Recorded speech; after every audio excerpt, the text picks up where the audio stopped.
Hello my dear students. आज जो मैं टॉपिक लेकर आया हूँ वो है structure and biological importance of monosaccharides.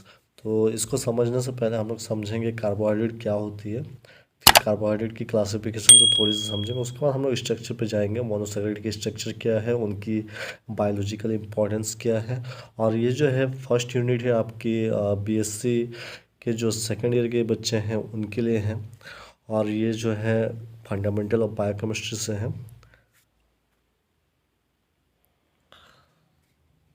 और ये एक बहुत ही इम्पॉर्टेंट टॉपिक है, पूछे जाएंगे आपके एग्ज़ाम के लिए। ठीक है, तो चलिए समझते हैं। पहली बात यहाँ पे है कि कार्बोहाइड्रेट क्या होती है।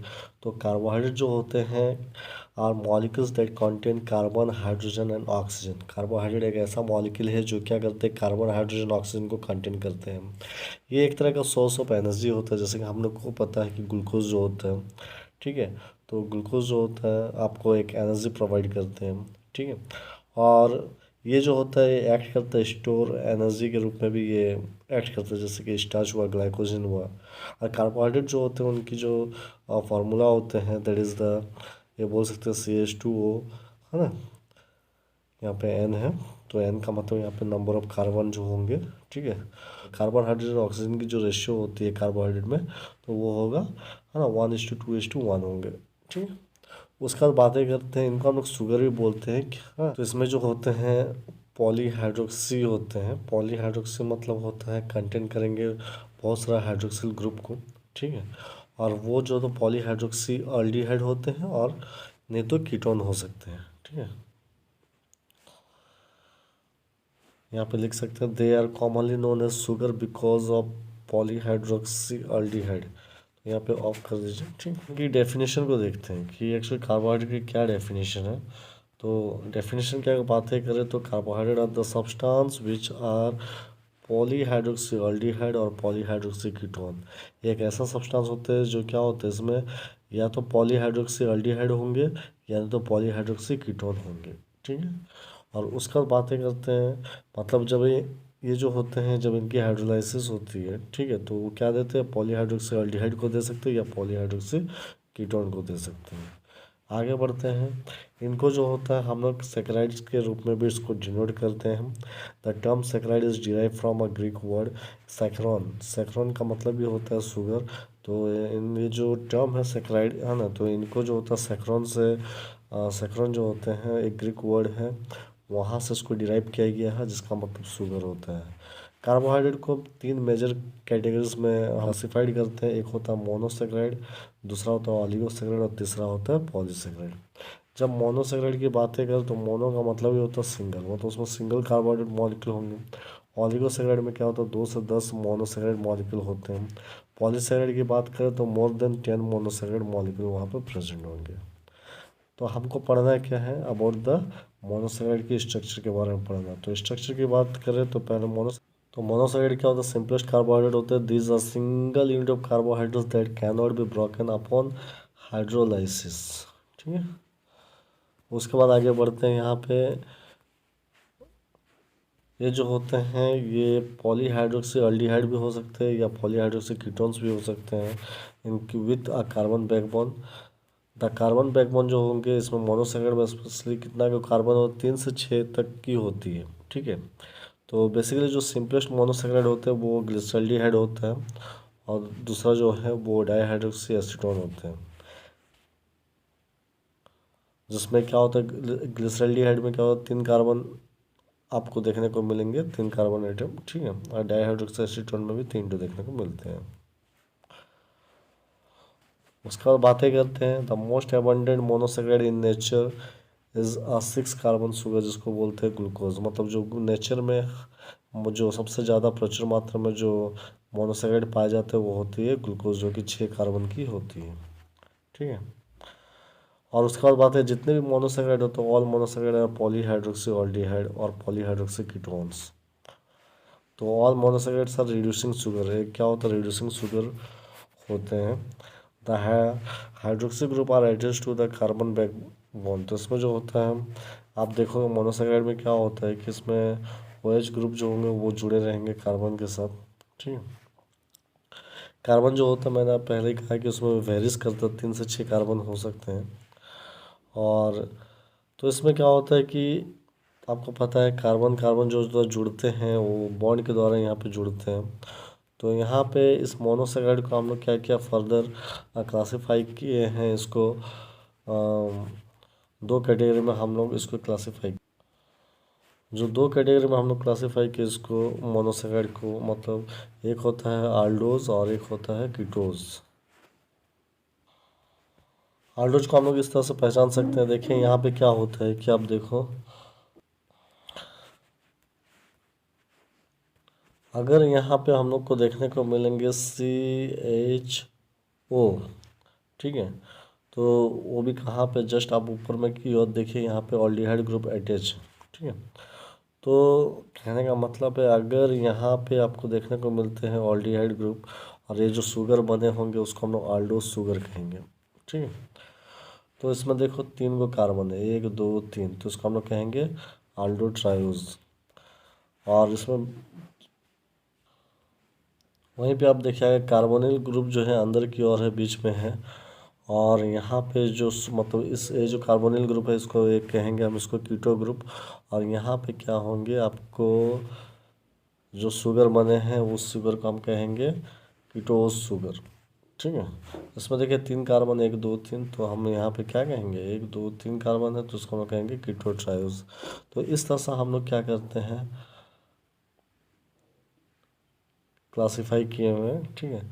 तो अभी कार्बन आइटम के बेस को ध्यान में रखते हुए, नंबर ऑफ कार्बन आइटम्स को ध्यान में रखते हुए, आल्डोज जो होता है वो भी कई तरह से हो सकते हैं। जैसे कि अगर 3 कार्बन होंगे तो उसको हम बोलेगा आल्डो ट्रायोस, 4 कार्बन होंगे तो बोलेगा आल्डो टेट्रोस, 5 कार्बन होंगे तो बोलेगा आल्डो पेंटोस, 6 कार्बन होंगे तो बोलेगा आल्डो हेक्सोस। तो आप यहाँ पे देख लो डायग्राम पे, तो जैसे 4 कार्बन वाली जो होंगे, जैसे यहाँ पे देखिए 1 2 3 4, 4 कार्बन है तो इसका मतलब ये क्या कह रहेगा, आल्डो टेट्रोस कह रहे हैं। एग्जाम्पल में डी एराइथ्रोज, ठीक है। उसी प्रकार यहाँ पे भी देखिए 1 2 3 4 कार्बन है तो इसको हम लोग कहेंगे थ्रियोज। अब नाम क्या हुआ था, बदल गया यहाँ पे, क्योंकि यहाँ पे ध्यान देखने वाली बात है, ये जो है इसमें ओ एच दिख रहा है लेकिन यहाँ पे क्या है, इस क्षण में यहाँ पे एच दिख रहा है ना। तो ये जो चेंजिंग होते हैं, ठीक है, तो इसमें क्या हुआ कि ओ एच का सिर्फ लेफ्ट से राइट, राइट से लेफ्ट की ओर है, यहाँ पे ध्यान से देखिए, ठीक है। ये जो चेंजिंग आपको देखने को मिले, इसका वजह से क्या होता है, नाम बदल जाता है, ठीक है। तो है तो 4 कार्बन ना, दोनों साइड आप देखो 4 4 कार्बन, तो इसलिए हमने एक किसमें आएंगे, आल्डो टेट्रोस में आते हैं। सिमिलरली जब बातें करेंगे यहाँ पे हम लोग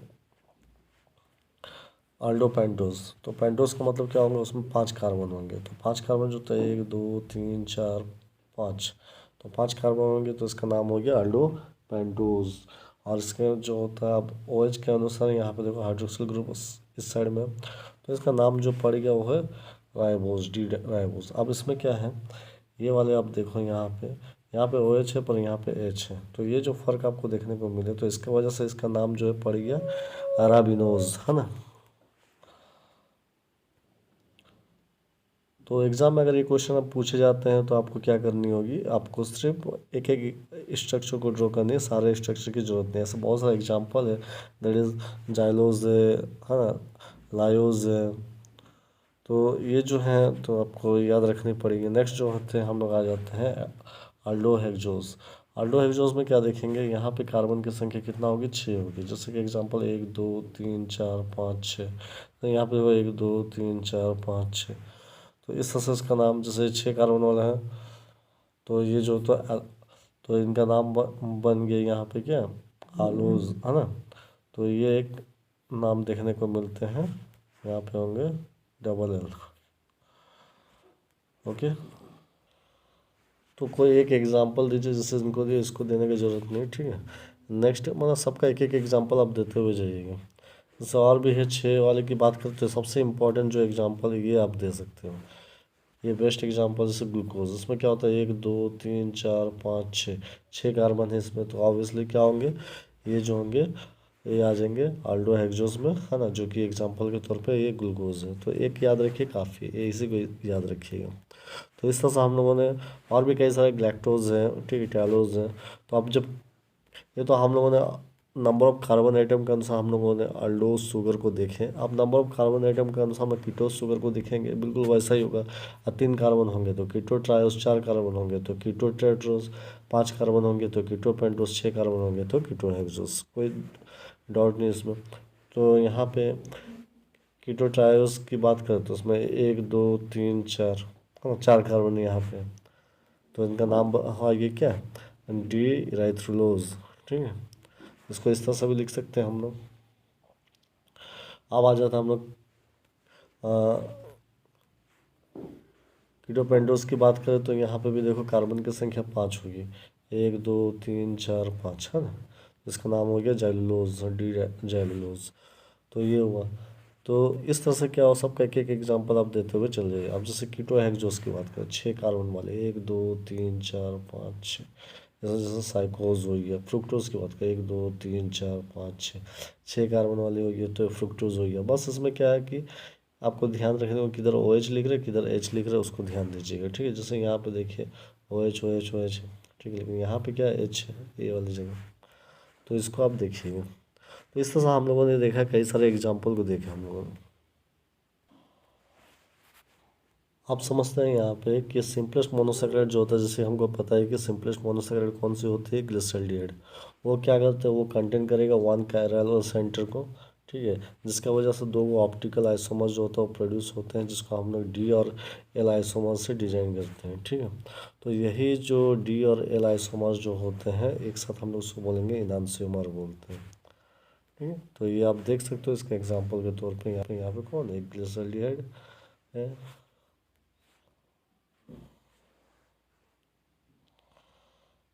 अब आगे बढ़ते हैं यहाँ पे। अगर 2 शुगर है, ठीक है, 2 sugar that differ only in the configuration around 1 carbon atom. एक कार्बन आइटम पर सिर्फ उनकी डिफरेंस क्या देखने को मिल रहा है, उनका कॉन्फ़िगरेशन में डिफर देखने को मिलता है, तो वो कहलाएगा इपीमस। जैसे कि डी ग्लूकोज और डी मैनोज, ये दोनों क्या है, इपीमस है।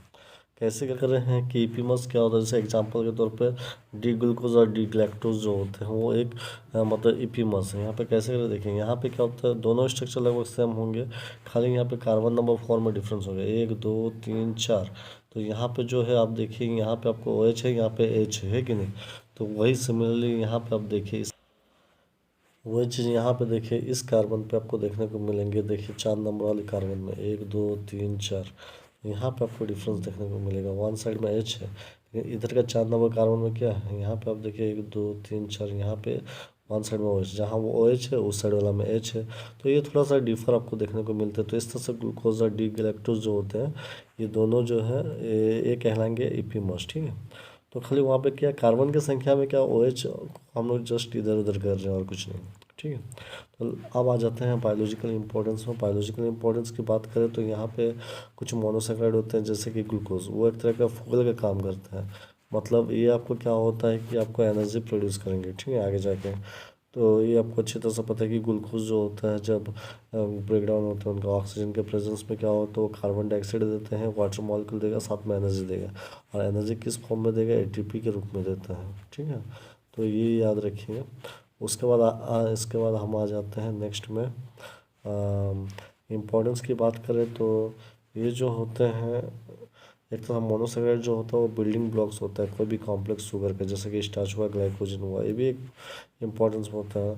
Sweetness of the ripen food, पका हुआ फल जो होता है उनका जो मीठापन जो होता है किस लिए होता है, ड्यू टू मोनोसेक्राइड, जैसे कि फ्रुक्टोज हुआ, सुक्रोज हुआ, ठीक है। उसके अलावा बोल सकते हैं मोनोसेक्राइड जो था the part of genetic material, जैसे कि राइबोज हुआ आरएनए में, फिर डीऑक्सीराइबोज हुआ डीएनए में। इसके अलावा बोल सकते हैं हम लोग कि ग्लूकोज होता है पहला रॉ मटेरियल होता है, जो कि ग्लाइकोलाइटिक पाथवे में, जो कि एक कॉमन पाथवे होते हैं जितने भी रेस्पिरेटरी पाथ के लिए, जैसे कि फर्मेंटेशन हुआ, एरोबिक हुआ, एनारोबिक रेस्पिरेशन के लिए हुआ। तो आई होप ये जो है कंप्लीट नोट्स है about structure of monosaccharide and it's biological importance के।